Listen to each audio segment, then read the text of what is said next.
আমার যত সালামি টাকা জমা করতে পেরেছি সেগুলা সব কিছু এখানে দান করে দিয়ে আমার যত কাপড় চোপড় ছিল ওগুলা এখানে দান করেছি। আমার ব্যাংক দিয়েছি। ব্যাংকে কি ছিল? আমার অনেকগুলো টাকা ছিল। সেগুলো দিয়েছো তুমি?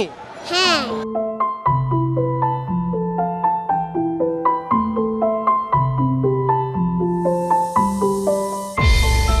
যত বিপর্যয় তত বন্ধন, যত সংকট তত সমাধান, যত প্রলয় তত প্রতিজ্ঞা, যত বিপদ তত ঐক্য। এই বাংলাদেশ হার মানে না, জ্বলে পুড়ে ছারখার, তবু মাথা নোয়াবার নয়।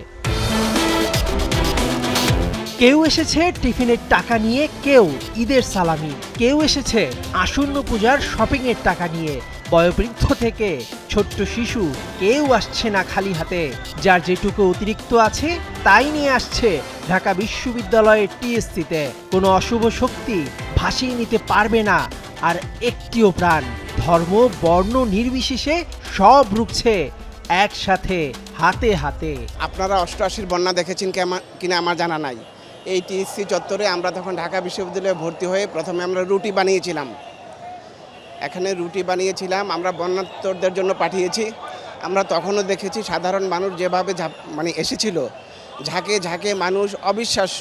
আমি আল্লাহর কাছে প্রার্থনা করছি যে আল্লাহ তুমি সবাইকে সুস্থ করে দাও। যেভাবে এক আছি আমাদের উচিত আরও এইভাবে আমাদের ঘর থেকে বের হয়ে এসে এভাবে আরও বন্যার্তদের পাশে দাঁড়ানো উচিত। এই মুহূর্তে বাংলাদেশ আর পাকিস্তানের ক্রিকেট ম্যাচ চলছে, কিন্তু আপনি আমাদের বয়সী ছেলেদের ফেসবুকে ঢুকে দেখেন কতজন সেই ম্যাচ নিয়ে কথা বলছে। অথচ 5 বছর আগে আমাদের বয়স যখন 17-18 ছিল তখন সবাই আমরা বন্যার খবর কম, ক্রিকেট খেলার খবরই বেশি প্রচার করতাম। কিন্তু এখন আমাদের বয়স অন্যরকম, আমাদের ধারণা অন্যরকম। এখন ফিরে ঢুকলে আপনি আর বাংলাদেশ পাকিস্তান খেলার কথা দেখবেন না, এখন দেখবেন কোথায় বন্যা হচ্ছে, সেখানে কিভাবে সাহায্য পাঠানো যায়। এই ব্যাপারগুলো নিয়ে আমরা অনেক বেশি কনসার্ন। নতুন সরকার গঠনের 18 দিন না পেরোতেই বন্যায় মহা বিপর্যয়। ক্রীড়া উপদেষ্টা আসিফ মাহমুদ ছাত্র আন্দোলনে যেমন ছিলেন রণক্ষেত্রে, তেমনি দেশের এই মহা বিপর্যয়ে ছুটছেন দেশের এক প্রান্ত থেকে আরেক প্রান্তে।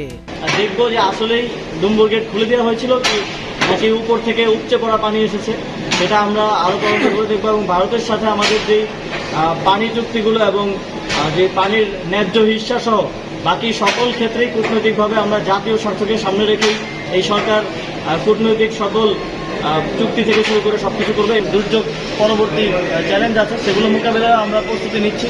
টিএসসিতে কয়েক টন খাবার ও কাপড় জমা হয়েছে, কিন্তু বানভাসী মানুষ খাবারের তীব্র কষ্টে ভুগছে। ত্রাণগুলো পাঠাতে প্রয়োজন 20 থেকে 25টি ট্রাক। খেলা যেমন বাংলার সব মানুষকে এক করে, তেমনি বন্যাতেও লড়তে হবে কাঁধে কাঁধ রেখে। স্যালুট সেসব সাপোর্ট দেয়া মানুষদের। সারা বিশ্বের বিস্ময় তোমরা, আমাদের অহংকার। মেহেদী নাইম, 71।